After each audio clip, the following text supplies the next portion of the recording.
আমার নাম শান্তি। আমার বন্ধু আব্দুল এখানে নিয়ে এসেছে। আসলে এত মানুষ হবে আমি ভাবতেই পারিনি। সত্যি বলতে বিশাল। যদিও আমার বন্ধু আব্দুলের সাথে কথা বলে কিছু সন্দেহ দূর করেছি। এখানে এসে বিশেষ করে আপনার লেকচার শুনে আমি অভিভূত। আর আমি অভিভূত ইসলামের সত্যে। কিন্তু এখানে আপনি নাম দিয়েছেন পিস, কিন্তু পৃথিবীতে এত সংঘাত চলছে। যখনই আপনি শান্তির কথা বলেন, আপনাকে এটা খুঁজতে হবে।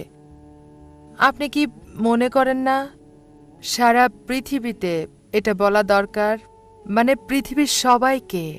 বোন বললেন যে তিনি ইসলাম সম্পর্কে কিছু জানলেন তার বন্ধুর কাছে।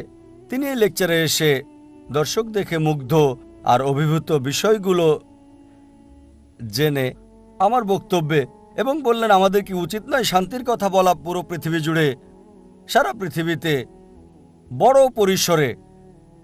বোন যদি সত্যি ভালোবাসা নিয়ে আলোচনা, আমার আলোচনায় মুগ্ধ হন, আমি বলবো, আমি অনুরোধ করব আল্লাহর কাছে নিজের ইচ্ছাকে সমর্পণ করার এই ধর্ম গ্রহণ করতে। যদি ঈশ্বরের কাছে নিজের ইচ্ছাকে সমর্পণ করার এই ধর্ম আপনি গ্রহণ করেন, তবেই সত্যিকারের শান্তি পাবেন। ইসলাম এসেছে মূল শব্দ সালাম থেকে, যার অর্থ শান্তি। এটা আরবি মূল শব্দ সিলম থেকেও এসেছে, যার অর্থ নিজের ইচ্ছাকে ঈশ্বরের কাছে সমর্পণ করা। আর সবচেয়ে ভালো উপায় হচ্ছে নিজের ইচ্ছাকে ঈশ্বরের কাছে সমর্পণ করা। অন্যদের কাছে পরে যাব, প্রথমে আমি আপনার প্রতি আগ্রহী বোন, সরাসরি, কারণ আপনি প্রশ্ন করেছেন। প্রথমে আমি চাইব আপনাকে শান্তিতে আনতে। তাই আমার অনুরোধ, যদি নিজের ইচ্ছাকে সমর্পণ করার বিধান গ্রহণ করেন এবং শান্তির মধ্যে আপনি আসেন। সারা বিশ্বকে বৃহৎ পরিসরে শান্তির কথা বলা, এটা একটা প্রদর্শনী, একটা সম্মেলন। শান্তি ইসলামের লক্ষ্য। আমরা এমন আয়োজন করে থাকি, আর এটা হলো চতুর্থ আয়োজন। এমন আরেকটা বোম্বেতে 2 মাস আগে হয়েছিল, 23শে নভেম্বর থেকে 2রা ডিসেম্বর পর্যন্ত বোম্বেতে। আর এখানে যা দর্শক দেখছেন, শেষ দিনে অনেক অনেক গুণ বেশি ছিল, 2 লাখের মতো। যদি এই দর্শক আপনাকে আকৃষ্ট করে, হয়তো 10,000 বা 15,000, সেটা ছিল 20 গুণ বেশি বোম্বেতে। আমার শেষ দিনের লেকচারে 2 লাখেরও বেশি। বিষয় ছিল শান্তি মানবতার সমাধান, বা ইসলাম কি মানবতার সমাধান। আর আমি আপনার সঙ্গে একমত, এটা খুবই কম। 10,000, 15,000, 2 লাখ ছিল বোম্বেতে, খুবই কম সংখ্যা। এটা আমাদের উচিত এটা পৃথিবীতে প্রচার করা বৃহৎ পরিসরে। এই কারণে 2 বছর আগে আমরা একটা চ্যানেল চালু করেছি আর নাম দিয়েছি পিস টিভি।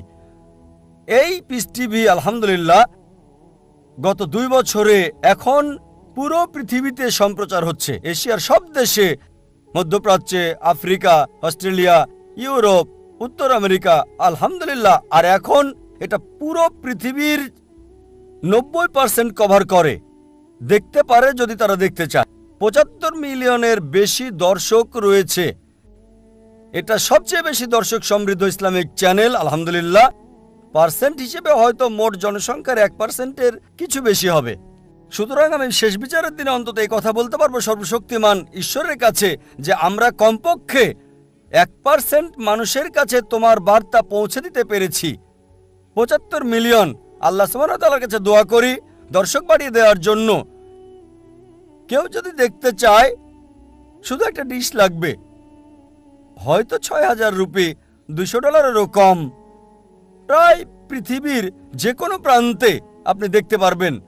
সুতরাং আমরা শান্তির বাণী, ইসলামের এই বাণী প্রচার করছি পুরো পৃথিবীতে। আর আমি চাই বোন আপনি এই শান্তির বাণী গ্রহণ করবেন। জি স্যার, ধন্যবাদ। হ্যাঁ, এখন প্রশ্ন করুন বাম দিক থেকে। আমি নন্দগোপাল, পেশায় সাংবাদিক।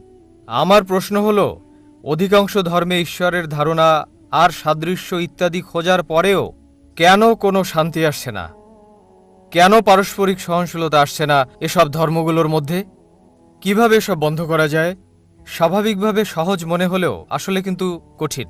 কিন্তু আপনি একটা দৃষ্টিকোণ থেকে বলতে পারেন কিভাবে এটা থামানো যায় ব্যক্তি পর্যায়ে। ভাই খুব সুন্দর প্রশ্ন করলেন। এত মিল, এত সাদৃশ্য, এত একত্ব থাকা সত্ত্বেও পৃথিবীর বিভিন্ন ধর্মগুলোর মধ্যে কেন এত শত্রুতা? আমার মতে এক কথায় এটার জন্য দায়ী হচ্ছে ধর্মীয় নেতারা।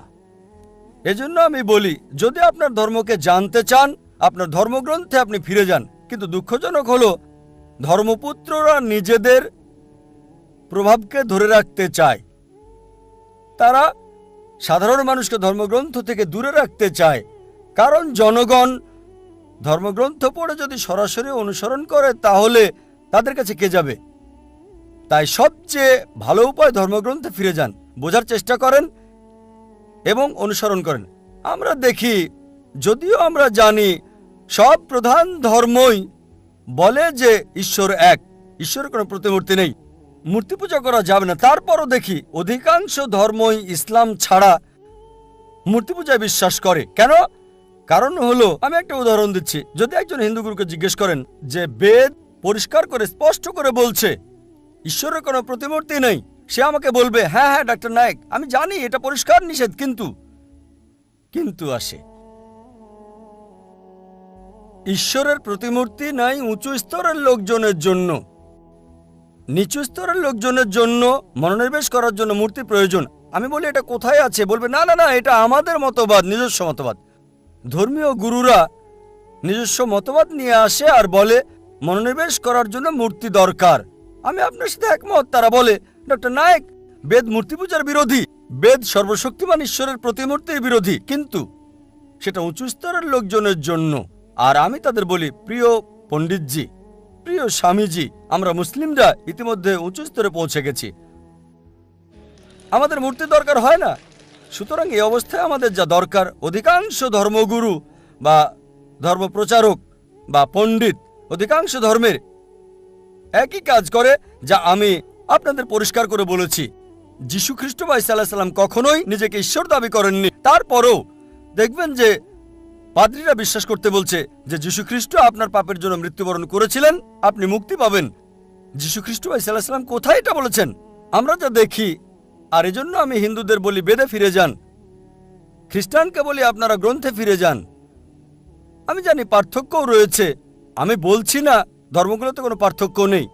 আমি বড় একটা লেকচার দিতে পারবো পার্থক্যগুলো নিয়ে ইসলাম, হিন্দু এবং খ্রিস্টান ধর্মের। তবে আমি যা বলি, সকল মানুষকে কমপক্ষে একটা গ্রন্থকে 100 ভাগ ঈশ্বরের বাণী বলে আপনারা বিশ্বাস করে নিন।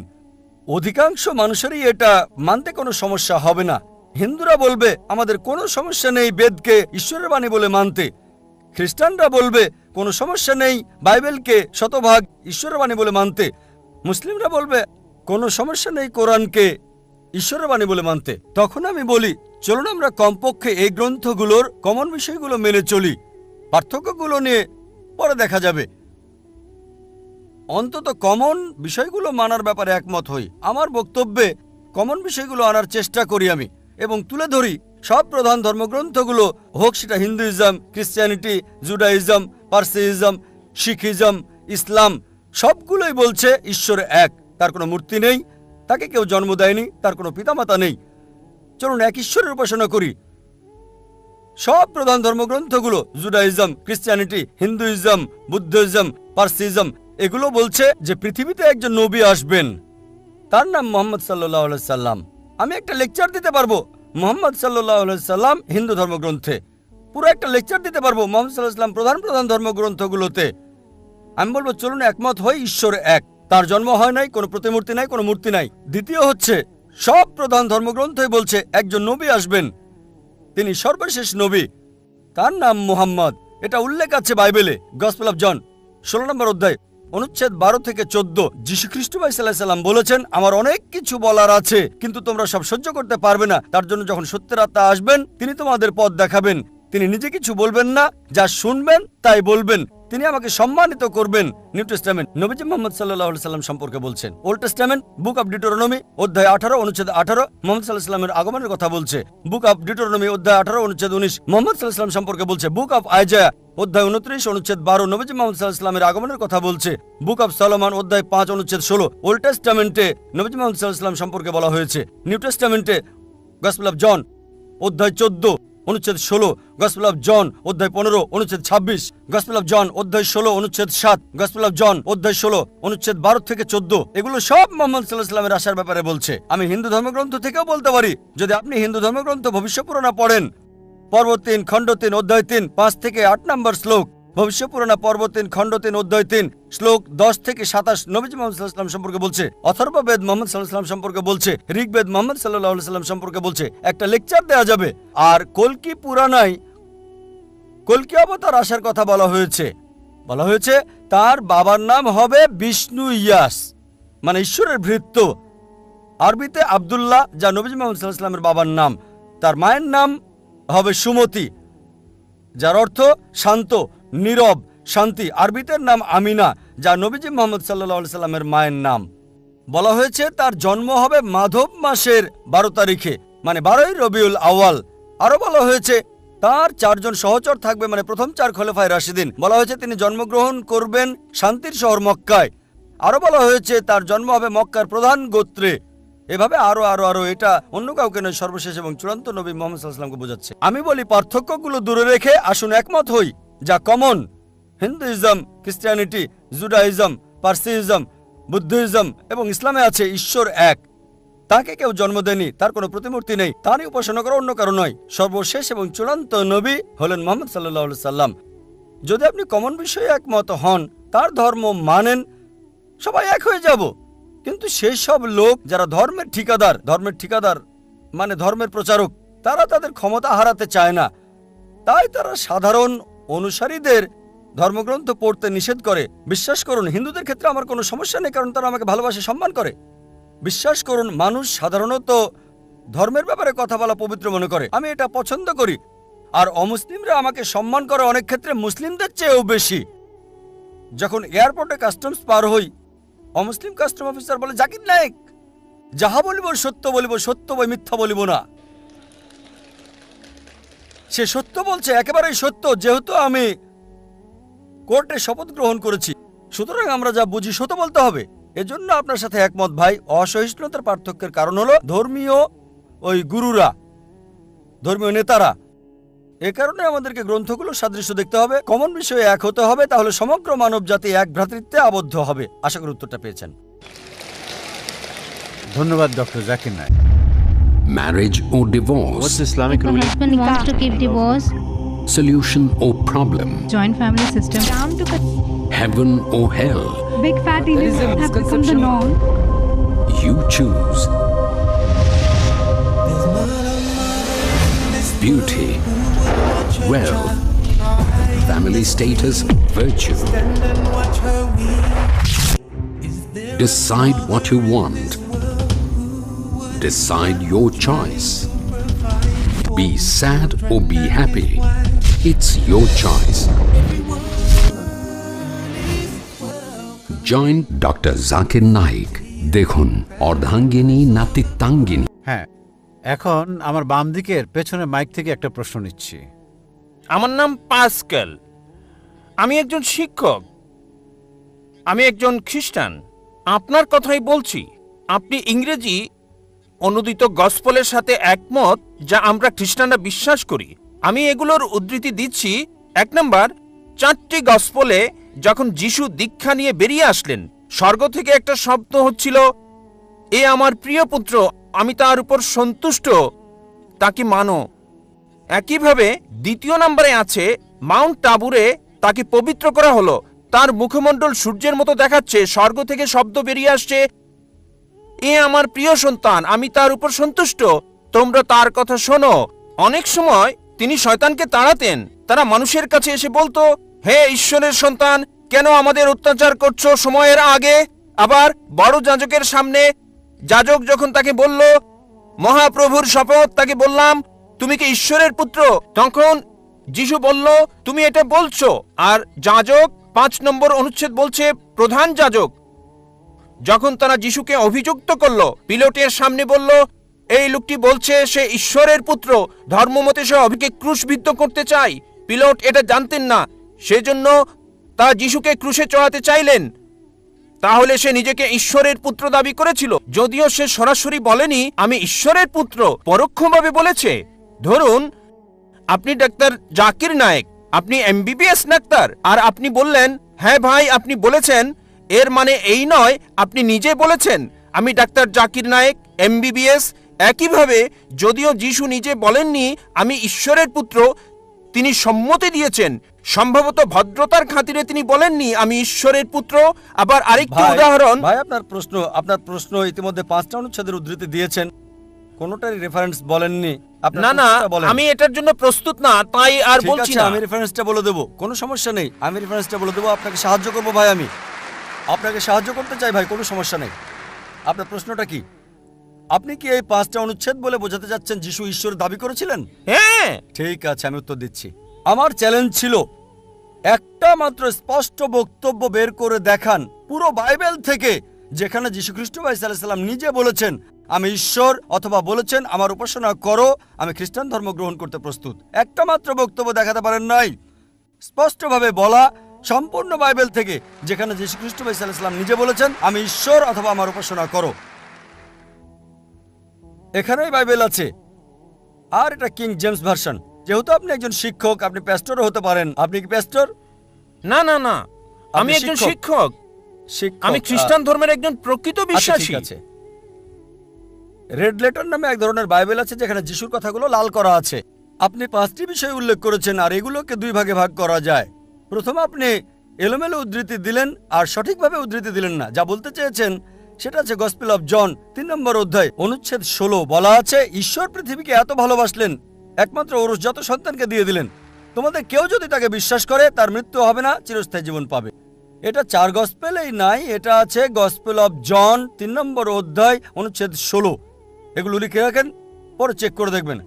গসপেল অফ জন 3 নম্বর অধ্যায় অনুচ্ছেদ 16, ঈশ্বর পৃথিবীকে এত ভালোবাসলেন যে নিজের সন্তানকে উৎসর্গ করলেন, যে কেউ তার উপর বিশ্বাস করবে সে মরবে না, চিরস্থায়ী জীবন পাবে। আবার আপনি উদ্ধৃতি দিলেন 5ম বার শেষ দিকে যে যীশুখ্রিস্ট বলেছেন তিনি ছিলেন ঈশ্বরের সন্তান। আপনি বলেছেন, আপনি কি জানেন বাইবেলে ঈশ্বরের পুত্র এ কথাটা অসংখ্যবার বলা আছে। যদি আপনি বাইবেল পড়েন, আদম ছিলেন ঈশ্বরের পুত্র, আল্লাহ তাকে শান্তিতে রাখুন। ইব্রাহিম ছিলেন ঈশ্বরের পুত্র, ইসরাইল ছিলেন ঈশ্বরের পুত্র। আপনি যদি রোমান্স পড়েন 8 নম্বর অধ্যায়ে বলা আছে তারা সকলেই যারা ঈশ্বরের আত্মার দ্বারা পরিচালিত তারা সকলে ঈশ্বরের পুত্র। আপনি যদি ঈশ্বরের দূত হন আপনি ঈশ্বরের পুত্র। যদি আমি ঈশ্বরের দূত হই আমি ঈশ্বরের সন্তান বাইবেল অনুসারে। কিন্তু তারা বলে না না না না না, যীশু খ্রিস্ট স্বাভাবিক সন্তান না, তিনি ঔরসজাত সন্তান। এবার আপনার শেষ প্রশ্ন ঈশ্বরের পুত্রের ব্যাপারে। বাইবেলে অসংখ্য ঈশ্বরের পুত্রের উল্লেখ আছে। আদম ঈশ্বরের পুত্র, ইব্রাহিম ঈশ্বরের পুত্র, ইসরায়েল ঈশ্বরের পুত্র। যারা ঈশ্বরের আত্মার সাহায্যে পরিচালিত তারা ঈশ্বরের পুত্র। কিন্তু খ্রিস্টান মিশনারিরা বলে না না না, যীশু খ্রিস্ট স্বাভাবিক পুত্র না। আসুন আপনার প্রথম প্রশ্নে, তিনি ঈশ্বরের ঔরসজাত সন্তান। তারপর তারা বলে যা আপনি বলেননি, আমি আপনাকে সাহায্য করছি। গসপেল অফ জন 3 নম্বর অধ্যায় অনুচ্ছেদ 16, ঈশ্বরের পৃথিবীকে এত ভালোবাসলেন যে নিজের সন্তানকে উৎসর্গ করলেন, যে কেউ তাকে বিশ্বাস করবে সে মরবে না, চিরস্থায়ী জীবন পাবে। ভাই আপনি কি বিগটন শব্দের অর্থ জানেন? বিগটন শব্দের অর্থটা কি? না। বিগটন শব্দটার অর্থ কি? বিগটেন মানে এটা না যা আপনি বুঝেছেন, এটা মানে এটা হতে পারে না। জিজ্ঞেস করছি বিগটন শব্দটার অর্থ কি? হ্যাঁ আমি জানি। বিগটন শব্দের অর্থ কি? বিগটেন শব্দের 2টো অর্থ রয়েছে। যখন মানবজাতির বিষয়ে বলেন সে বিগটেন মানে তার রক্তমাংসের পুত্র। যখন ঈশ্বর বিগটেন বলেন তার মানে এটা কাউকে বোঝায় না, তাকে জন্ম দেয়া। এর মানে হলো গভীর সম্পর্ক পিতা এবং পুত্রের মাঝে, এটাই যথেষ্ট। যদি বলেন পুত্র, আমি বলি ধরেন কেউ এখানে আসলো আর আমি বললাম হে আমার পুত্র, সে কিছু মনে করবে না কারণ তার অল্প বয়স। যদি আমি বলি যে পুত্র এখানে আসো, সে আসবে। যদি বলি বিগটন সান এখানে আসো, সে আমার গালে চড় মারতে পারে। এই অভিযোগ করে যে নাউজুবিল্লাহ আমার দৈহিক সম্পর্ক তার মার সাথে।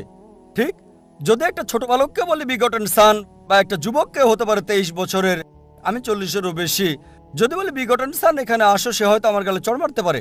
কেন? বিগটন মানে ঈশ্বরের দ্বারা শায়ার, শায়ার মানে নিম্নজাতের প্রাণীর যৌন ক্রিয়া সম্পর্কিত। আর এ কারণে যদি আপনি রিভাইজড স্ট্যান্ডার্ড ভার্সন বাইবেলটা পড়েন, সংস্করণ করেছে 32 জন উচ্চ পদস্থ খ্রিস্টান পণ্ডিত, যাদের সমর্থন করেছে 50টি খ্রিস্টান চার্চ।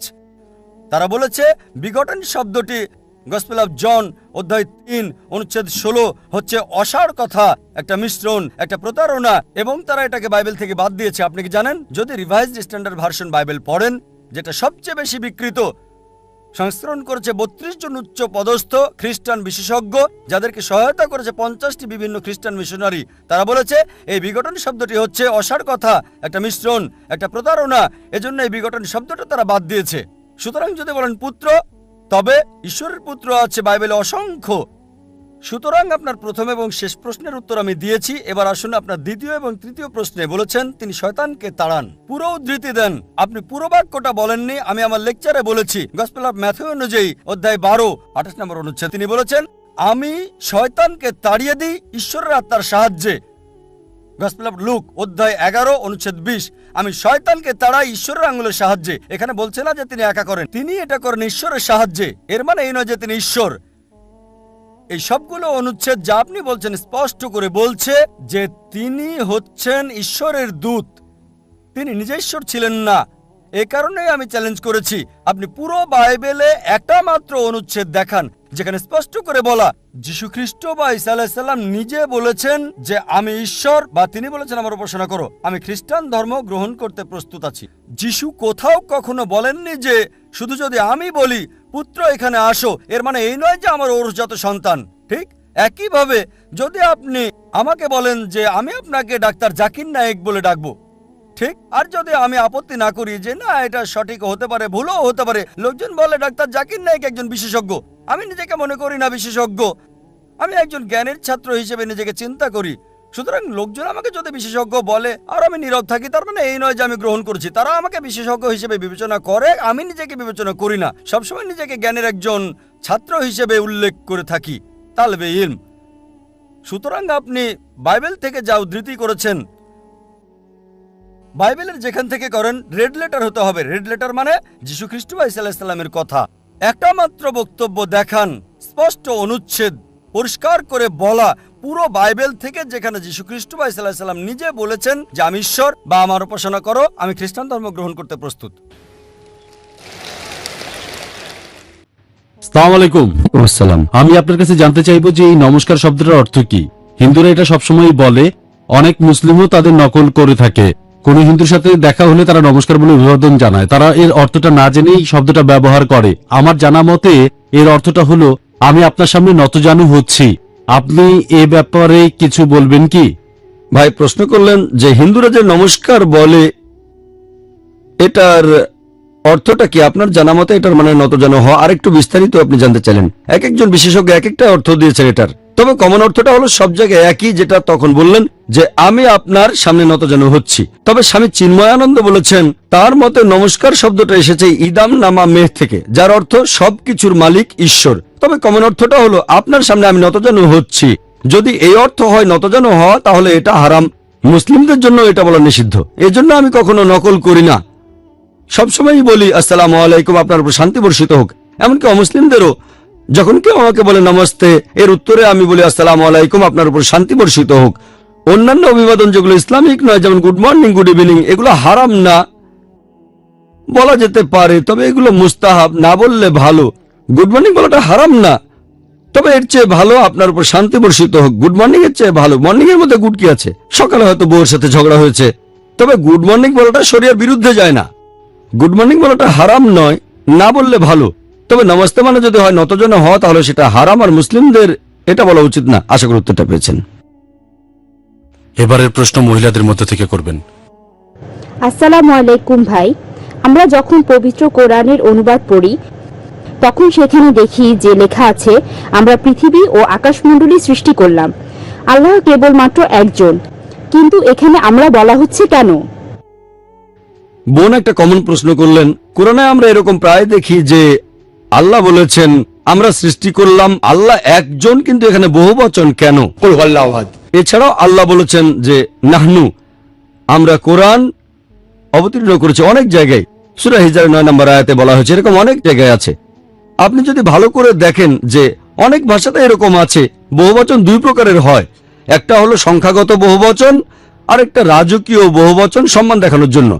যদি কোথাও একজনের বেশি লোক থাকে সেটা সংখ্যাবাচক। 5-6 জন লোক থাকলে বলি আমরা এটা করেছি, আমরা ওটা করেছি। দ্বিতীয় বহুবচনটা হলো সম্মানজনক বহুবচন অথবা রাজকীয় বহুবচন।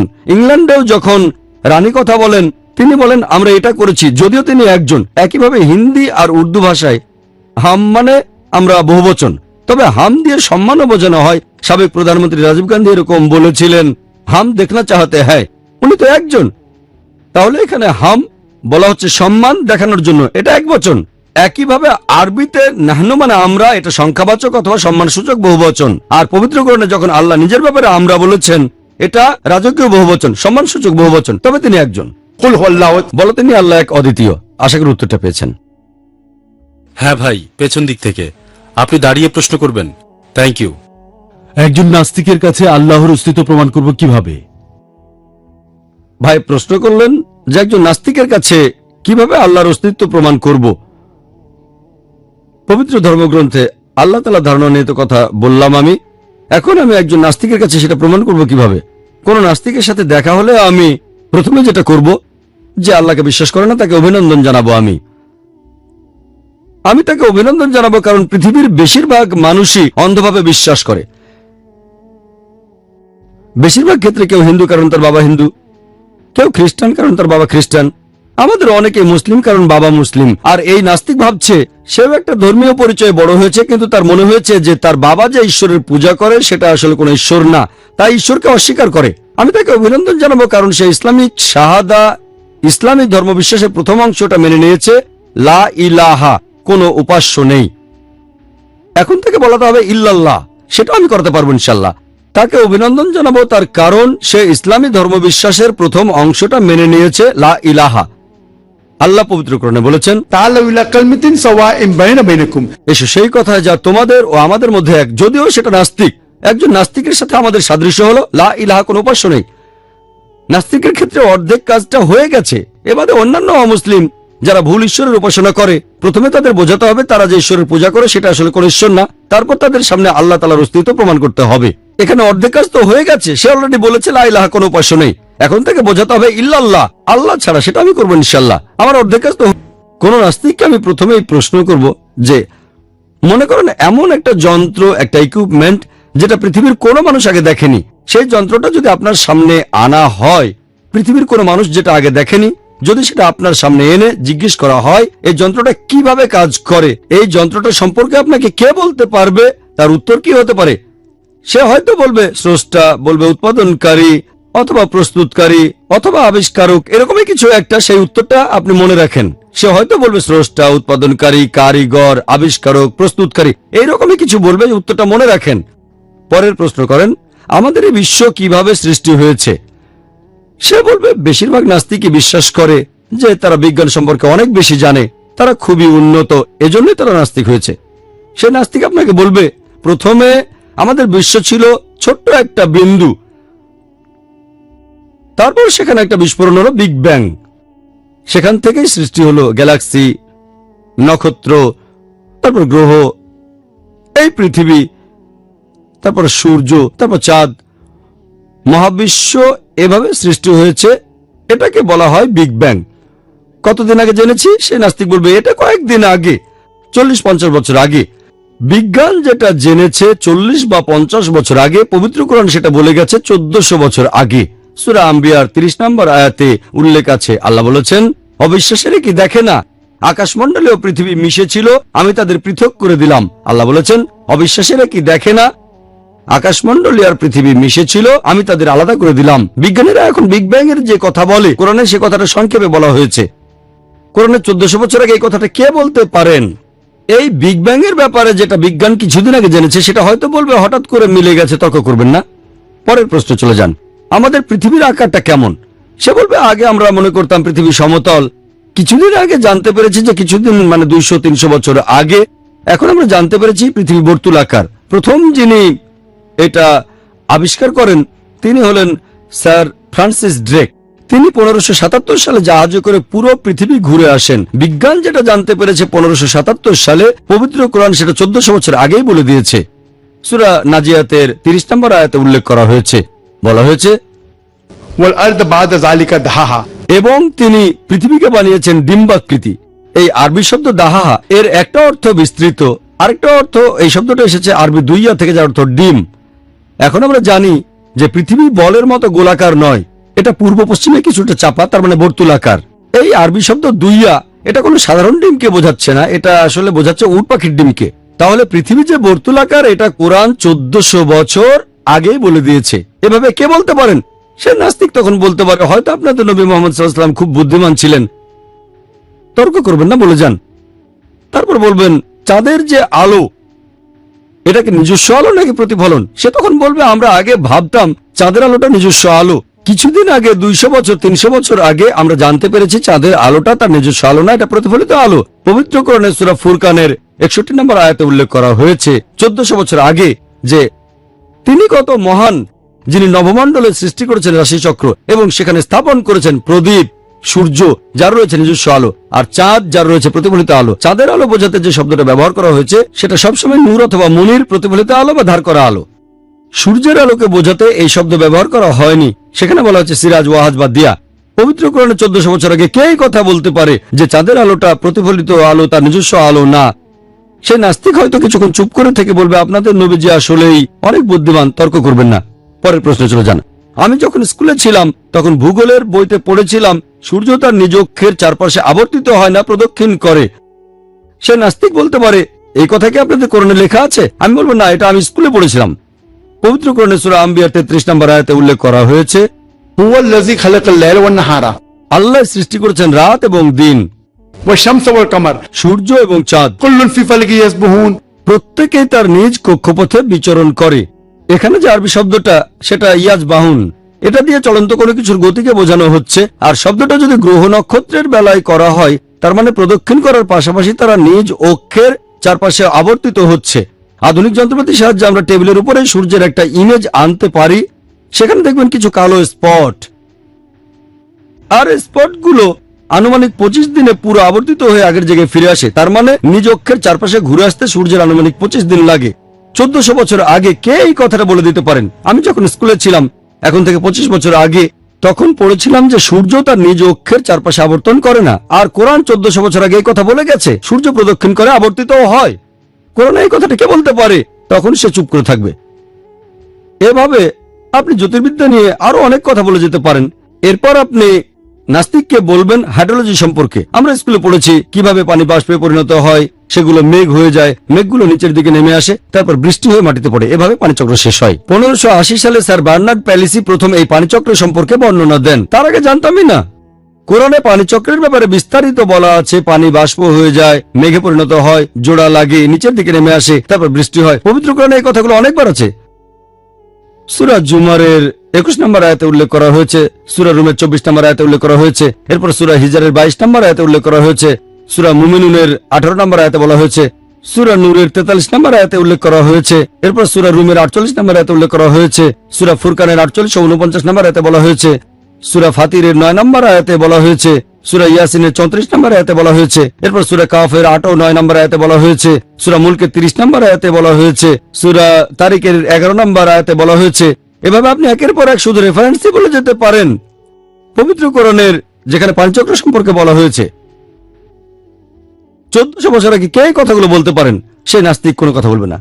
কোরআন অনেক বিষয়ের উপরে বলেছে, যেমন জিওলজি। পবিত্র কোরআনে সূরা আম্বিয়ার 31 নম্বর আয়াতে উল্লেখ করা হয়েছে, আমি পৃথিবীতে সৃষ্টি করেছি সুদৃঢ় পর্বত যাতে পৃথিবী এদিক ওদিক ঢলে না পড়ে। কোরআন বলছে পাহাড় পর্বত পৃথিবীকে সুদৃঢ় করেছে, যেটা কিছুদিন আগে জেনেছি। এরপর সমুদ্রবিদ্যা, আমরা জানতাম যে পানি দুই প্রকারের, লোনা আর মিষ্টি, কিন্তু আমরা জানতাম না যে এদের মধ্যে একটা ব্যবধান আছে যা তারা অতিক্রম করতে পারে না। পবিত্র কোরআনে সূরা ফুরকানের 53 নম্বর আয়াতে উল্লেখ করা হয়েছে, তিনি দুই দরিয়াকে মিলিতভাবে প্রবাহিত করেছেন, একটা হলো মিষ্টি সুপেয়, অন্যটা হলো লোনা খর। তারা মিলিত হলেও কখনো মিশ্রিত হয় না, তাদের মধ্যে রয়েছে অনতিক্রম্য ব্যবধান। আমরা এখন জানতে পেরেছি যখন এক ধরনের পানি আরেক ধরনের পানির সাথে মিলিত হয় তখন যে পানিটা আসে সেটা তার উপাদান কিছু হারিয়ে অন্যটার মতো হয়ে যায়। যেখানে এরা মিলিত হচ্ছে কোরআন সেই জায়গাটাকে বলছে বারজাক। উপকূলীয় এলাকায় এরকম দেখতে পাবেন, যেমন আফ্রিকার দক্ষিণ উপকূল, এখানে দুটো সাগর মেশে, মিশরের নীল নদের পানি যেখানে ভূমধ্য সাগরে মেশে, হাজার হাজার মাইল লম্বা গালফ সিতেও দেখতে পাবেন। এরপর বায়োলজি নিয়েও কোরআন বলছে, সূরা আম্বিয়ার 30 নম্বর আয়াতে উল্লেখ করা হয়েছে, এবং প্রাণবান সবকিছু সৃষ্টি করলাম পানি থেকে। চিন্তা করেন, এই আরবের মরুভূমিতে সেখানে পানির অভাব, কে ভেবেছিল যে আমরা পানি থেকে সৃষ্টি? আজকে বিজ্ঞান উন্নত হওয়ার পর আমরা জানতে পেরেছি পানি থেকেই সব প্রাণীর সৃষ্টি হয়েছে। প্রত্যেক জীবদেহে কোষ থাকে, এই কোষের 80% সাইটোপ্লাজম। প্রত্যেক প্রাণীর শরীরে 50 থেকে 80% পানি আছে। পবিত্র কোরআনে সূরা নূরের 45 নম্বর আয়াতে বলা হয়েছে আল্লাহ সমস্ত জীব সৃষ্টি করেছেন পানি থেকে। এরপর সূরা ফুরকানের 54 নম্বর আয়াতে বলা হয়েছে যে আল্লাহ মানুষকে সৃষ্টি করেছেন পানি থেকে। এগুলো সব বায়োলজি নিয়ে। পবিত্র কোরআনে সূরা রাদের 3 নম্বর আয়াতে বলা হয়েছে তিনি উদ্ভিদ সৃষ্টি করেছেন জোড়ায় জোড়ায়। গাছের মধ্যে পুরুষ নারী আছে, আগে জানতাম না। এই কথাগুলো কে বলতে পারেন? এরপর জিওলজি, পবিত্র কোরআনে বিভিন্ন পশু পাখি সম্পর্কে বলা হয়েছে, এটা সূরা আনামের 38 নম্বর আয়াতে আছে। তারপর মৌমাছির কথা বলা হয়েছে সূরা নাহলের 68 ও 69 নম্বর আয়াতে। কোরআনে মাকড়সার জীবন নিয়েও বলা হয়েছে, এটা আছে সূরা আনকাবুতের 41 নম্বর আয়াতে। পিঁপড়ার জীবনযাত্রা সম্পর্কে বলা হয়েছে সূরা নামলের 17-18 নম্বর আয়াতে। জিওলজি সম্পর্কে বলেছে 1400 বছর আগে। কে কথাগুলো বলতে পারেন? এরপর কোরআনে বলা হয়েছে মেডিসিন সম্পর্কে, মধুর মধ্যে রয়েছে মানুষের জন্য আরোগ্য। সূরা নাহলের 68-69 নম্বর আয়াতে এটা আছে। আমরা আগে জানতাম না। কোরআন ফিজিওলজি সম্পর্কেও বলেছে কিভাবে দুধ উৎপন্ন হয় আর রক্ত প্রবাহিত হয়। এটা বলা হচ্ছে সূরা নাহলের 66 নম্বর আয়াতে। বিজ্ঞান কিছুদিন আগে জেনেছে। কোরআন মানুষের ভ্রূণের বিভিন্ন স্তর নিয়ে বলেছে। কোরআন জেনেটিক্স নিয়ে বলেছে। পুরুষের শুক্রাণু সন্তানের লিঙ্গ নির্ধারণ করে। সূরা নাজমের 45 নম্বর আয়াতে এটা বলা হয়েছে। এছাড়াও সূরা কিয়ামার 37 থেকে 39 নম্বর আয়াতেও বলা হয়েছে। এরকম আরো অনেক। কোরআনে কে এই কথাগুলো বলতে পারেন? এগুলো কে বলতে পারেন? তখন সেই নাস্তিক শুধু একটা উত্তরই দেবে, স্রষ্টা, উৎপাদনকারী, প্রস্তুতকারক, আবিষ্কারক। এই স্রষ্টা, এই উৎপাদনকারী, এই প্রস্তুতকারক, এই কারিগর, আমরা মুসলিমরা তাকে বলি আল্লাহ। এজন্য ফ্রান্সিস বেকন বলেছেন, বিজ্ঞান সম্পর্কে অল্প জানলে আপনি নাস্তিক হয়ে যাবেন, বেশি জানা শুরু করলে আপনি ঈশ্বরে বিশ্বাস করবেন। আর এখনকার বিজ্ঞান কিন্তু ঈশ্বরকে বাদ দিচ্ছে না, ঈশ্বরের বিভিন্ন মডেলকে বাদ দিচ্ছে। লা ইলাহা ইল্লাল্লাহ।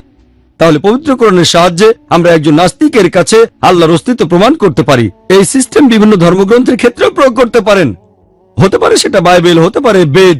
অন্য ধর্মের পবিত্র গ্রন্থগুলো সময়ের এই পরীক্ষায় পাশ করবে না। যদি বিজ্ঞান দিয়ে পরীক্ষা করেন, বেদ আর বাইবেলে অনেক বৈজ্ঞানিক তথ্য আছে, তবে বাইবেল ও বেদে অনেক অবৈজ্ঞানিক তথ্যও আছে। বিজ্ঞান দিয়ে অন্য ধর্মের গ্রন্থগুলোকে পরীক্ষা করেন, পাশ করবে না। কিন্তু যদি কোরআনকে পরীক্ষা করেন, আলহামদুলিল্লাহ, কোরআন হলো আল্লাহ সুবহানাহু ওয়া তাআলার সর্বশেষ ও চূড়ান্ত আসমানী কিতাব। আল্লাহ আমাদের স্রষ্টা, তিনি সবচেয়ে বড় বিজ্ঞানী। এটাই একমাত্র বই যেটা দিয়ে আমরা আল্লাহ সুবহানাহু ওয়া তাআলার অস্তিত্ব প্রমাণ করতে পারি। আশা করি উত্তরটা পেয়েছেন। হ্যাঁ ভাই, পেছন দিক থেকে আপনি দাঁড়িয়ে প্রশ্ন করবেন। Thank you. সালাম আলাইকুম ওয়া রাহমাতুল্লাহি ওয়া বারাকাতুহু। ভাই, এটা ওই প্রশ্নেরই মতো। আসলে আমি চ্যাট করছিলাম সাইটে আর রিলিজন রুমে, আর বুঝলেন কিনা একজন আমাকে জিজ্ঞেস করলো, ঈশ্বর সম্পর্কে তোমার ধারণা কি? যেই আমি বলেছি যে ঈশ্বরের শুরুও নেই শেষ নেই, তখন তারা বলতে শুরু করলো যে জিনিসের শুরুও নেই শেষও নেই, তার মানে সে জিনিসের কোনো অস্তিত্বও নেই। অতএব এটাই কি একমাত্র উপায় প্রমাণ করার? একমাত্র কে হতে পারে যাকে বলে সৃষ্টিকর্তা? এ ব্যাপারে প্রমাণ করার আর কোনো উপায় আছে কি, যে আল্লাহ সুবহানাহু ওয়া তাআলার কোনো শুরুও নেই আর শেষও নেই? ভাই প্রশ্ন করলেন যে একজন নাস্তিকের কাছে আল্লাহ তাআলা সম্পর্কে বলার সময় আপনি বলেছিলেন আল্লাহ একজন, তার কোনো শুরু নেই, কোনো শেষও নেই। সে বলল যার শুরু বা শেষ নেই তার তো কোনো অস্তিত্বই নেই। এটা সৃষ্টি করা জিনিসের ক্ষেত্রে খুবই সত্যি কথা। যেটা সৃষ্টি করা হয়েছে তার একটা শুরু থাকবে আর একটা শেষও থাকবে, কিন্তু যাকে সৃষ্টি করা হয়নি তার শুরু থাকবে না। আল্লাহ তাআলাকে সৃষ্টি করা হয়নি। আল্লাহ তাআলা বাদে মহাবিশ্বের সবকিছুর একটা শুরু আছে, শেষও আছে। শুধু আল্লাহ একমাত্র ব্যতিক্রম, কারণ তিনি স্রষ্টা, তিনি সৃষ্টি নন। তাহলে আমি আপনার সঙ্গে একমত, সৃষ্টি করা কোনো কিছু নিয়ে বললে সে নাস্তিকের কথাটা ঠিক আছে। সৃষ্ট জিনিসের একটা শুরু থাকবে, কিন্তু আল্লাহকে সৃষ্টি করা হয়নি। যেহেতু তাকে সৃষ্টি করা হয়নি, তার কোনো শুরু নেই, কোনো শেষও নেই। আমি যে যুক্তিটা ব্যবহার করি সেটাই সবচেয়ে সেফ আর সায়েন্টিফিক। মানুষ অন্যভাবে যুক্তি দেখাতে গিয়ে বলে যে সবকিছুর একটা স্রষ্টা আছে, সূর্যের স্রষ্টা আছে, চাঁদের স্রষ্টা আছে, আমাদের স্রষ্টা আছে। একজন স্রষ্টা অবশ্যই থাকবেন, এই স্রষ্টাকে আল্লাহ। তখন পাল্টা প্রশ্ন শুনবেন, সবাই যদি সৃষ্টি হয়ে থাকে তাহলে আল্লাহকে সৃষ্টি করেছে কে? ব্যাস শেষ। সেজন্য আমি কখনোই বলি না যে সবকিছুরই স্রষ্টা আছে। সে নাস্তিকই আমাকে বলবে যে প্রথম এর মেকানিজম বলতে পারবে সে এটা স্রষ্টা। আমি বলবো না যে সবকিছুরই স্রষ্টা আছে। এখানে আমি আমার নিজের বলা যুক্তিতে আটকে যাব না। মানুষ অনেক সময় নিজের বলা যুক্তিতেই ফেসে যায়। এখানে আমি সেফে আছি। আমি বলেছি সৃষ্টি করা সকল জিনিসের একজন স্রষ্টা থাকে। যখনই বলবেন সবকিছুরই স্রষ্টা আছে তখনই ফাঁদে পড়বেন। তারা বলবে ঈশ্বরকে কে বানিয়েছে। যদি আমাকে বলে কে ঈশ্বরকে বানিয়েছে, তখন আমি বলবো ব্যাপারটা অনেকটা এরকম যে আমার এক বন্ধু, তার ভাই জ্যাক হাসপাতালে ভর্তি হয়েছে। সে একটা সন্তানের জন্ম দিল। আপনি কি বলতে পারবেন বাচ্চাটা ছেলে না মেয়ে? ছেলে না মেয়ে? জ্যাক একজন পুরুষ, সে সন্তান জন্ম দিতে পারবে না। ছেলে বা মেয়ে তো অনেক পরের কথা। প্রশ্নটাই হচ্ছে অযৌক্তিক। একজন পুরুষ কিভাবে সন্তানের জন্ম দিতে পারে? মহিলারও জন্ম দেবে। একইভাবে ঈশ্বরকে সৃষ্টি করা হয়নি, তাহলে তার স্রষ্টা কে? প্রশ্নটাই অযৌক্তিক। কারণ ঈশ্বরের একটা সংজ্ঞাই হচ্ছে তাকে সৃষ্টি করা হয়নি। সত্যিকারের ঈশ্বর। অন্য ধর্মের অনেক দেবদেবী সৃষ্টি হয়েছেন, জন্ম নিয়েছেন, মারাও গেছেন। সেই সব দেবদেবী শুরু আছে, শেষও আছে। সত্যিকারের ঈশ্বর আল্লাহ তাআলা, আল্লাহ, তার কোনো শুরু নেই, শেষও নেই। আশা করি উত্তরটা পেয়েছেন। এবারে প্রশ্ন করবেন মহিলাদের মধ্যে থেকে। আসসালামু আলাইকুম। গত কয়েক বছর ধরে দেখছি আপনি ইন্ডিয়ার বিভিন্ন ধর্মীয় ব্যক্তিদের সাথে মতবিনিময় বা আলোচনা করেছেন। কিছুদিন আগেও এরকম করলেন। আমরা কি কিছুদিনের মধ্যে আবার আপনাকে এরকম আলোচনায় দেখতে পাবো? বোন প্রশ্ন করলেন যে আমি গত কয়েক বছরে বেশ কিছু ধর্মীয় ব্যক্তিত্বের সাথে মতবিনিময় করেছি, এরকম আরো আলোচনায় আমাকে দেখা যাবে কিনা। এ ধরনের মতবিনিময় অনুষ্ঠানের ক্ষেত্রে আমি সবসময় বলে থাকি, যদি সেই লোক আসলে যোগ্য হয়ে থাকে, যেমন অনেক অনুসারী, এটা অবশ্যই যোগ্যতা। অনেকে আমার সাথে বিতর্ক করতে চায়, তারা আসলে আমার সাথে বিতর্ক করে সামান্য কিছুটা খ্যাতি চায়, সেটা আবার আমি চাই না। কেউ মতবিনিময় করতে চাইলে আমার শর্ত হলো তাকে বিখ্যাত হতে হবে বা অনুসারী থাকতে হবে। যদি কোনো লোক কথা বলে 10,000 মানুষকে আকৃষ্ট করতে পারে, তার সাথে মতবিনিময় করা যায়। যেমন শ্রী শ্রী রবিশঙ্কর, ওনার হাজার হাজার অনুসারী আছে, ওনার সাথে আলোচনা করা যায়, উনি বিখ্যাত। কিন্তু যে সেরকম বিখ্যাত না, যার কোনো অনুসারী নেই, তার সাথে আলোচনা করা মানে আমার সময় নষ্ট করা। ভবিষ্যতে যদি এরকম কাউকে পায় যার অনেক অনুসারী আছে, তাহলে ইনশাল্লাহ আলোচনা করব। আর এরকম একটা আলোচনা অনুষ্ঠানের কথা ছিল আগামী 3রা ফেব্রুয়ারি দালাই লামার সাথে, তবে 2 দিন আগে সেটা ক্যান্সেল করা হয়েছে। আর কবে হবে জানি না। দুবাইতে হওয়ার কথা। দুবাইয়ের শাসক শেখ মোহাম্মদ ওনাকে আমন্ত্রণ জানিয়েছিলেন। দালাই লামা বলেছিলেন উনি কোনো মুসলিম বিশেষজ্ঞের সাথে মতবিনিময় করতে চান। তখন শেখ বললেন কার সাথে আলোচনা করা যায়। ওনার লোকজন আমাদের সাথে যোগাযোগ করলো যে আমি দালাই লামার সাথে মতবিনিময়ে আগ্রহী কি না। আমি বললাম কোনো সমস্যা নেই। 3-4 দিন আগে এই সব ঠিক করা হয়েছিল। তারপরে জানানো হলো ওনার জন্য এখন দুবাইতে আসা একটু সমস্যা, তাই ক্যান্সেল করা হয়েছে। আমরা এখন অপেক্ষা করছি কবে তারা আবার আমাদের সঙ্গে সে ব্যাপারে যোগাযোগ করেন। দালাই লামার অনেক অনুসারী আছে, ওনার সাথে আলোচনা করা যায়। উনি বৌদ্ধদের প্রধান। ইনশাল্লাহ যদি আল্লাহ চান ওনার সাথে আলোচনা করব আমি। এছাড়াও অনেক অনুসারী আছে, এমন কারোর সাথে মতবিনিময় করা যায়, আমিও খুশি হব। এতে আমরা মানুষকে আরো সত্যের কাছে আনতে পারবো। আশা করি উত্তরটা পেয়েছেন। এবার প্রশ্নোত্তর পর্বের শেষ রাউন্ড ইনশাল্লাহ। হ্যাঁ ভাই। জাকির ভাই, সবসময় কেন এরকম হয় যে আপনি যাদের সাথে মত বিনিময় করছেন তারা আলোচনার মূল টপিক থেকে সরে যাচ্ছেন? যেমন ডক্টর ক্যাম্পেল, ওনার সাথে আলোচনার টপিক ছিল ইসলাম, খ্রিস্টান ধর্ম আর আধুনিক বিজ্ঞান, কিন্তু উনি শুধু ইসলামের বিরুদ্ধে বলেছেন। পরে আপনি বাইবেল নিয়ে বললে উনি উত্তর দিয়েছিলেন। অনুষ্ঠানের আয়োজকরা কেন টপিকের ভেতর থাকতে বলেন না? আহমেদ দিদাদের ক্ষেত্রেও এরকম ঘটনা ঘটেছে। এরকম পরিস্থিতিতে আয়োজকরা কেন উদ্যোগ নেন না? কেন? এতে তো হিন্দুরা উপকৃত হয়। ভাই প্রশ্ন করলেন বক্তারা কেন মূল টপিক থেকে সরে যান, আয়োজকরা কেন এই ব্যাপারে কিছু বলেন না। দেখেন ভাই, আয়োজকরা অনুরোধ করতে পারে যে টপিকের ভেতরেই থাকেন আপনারা।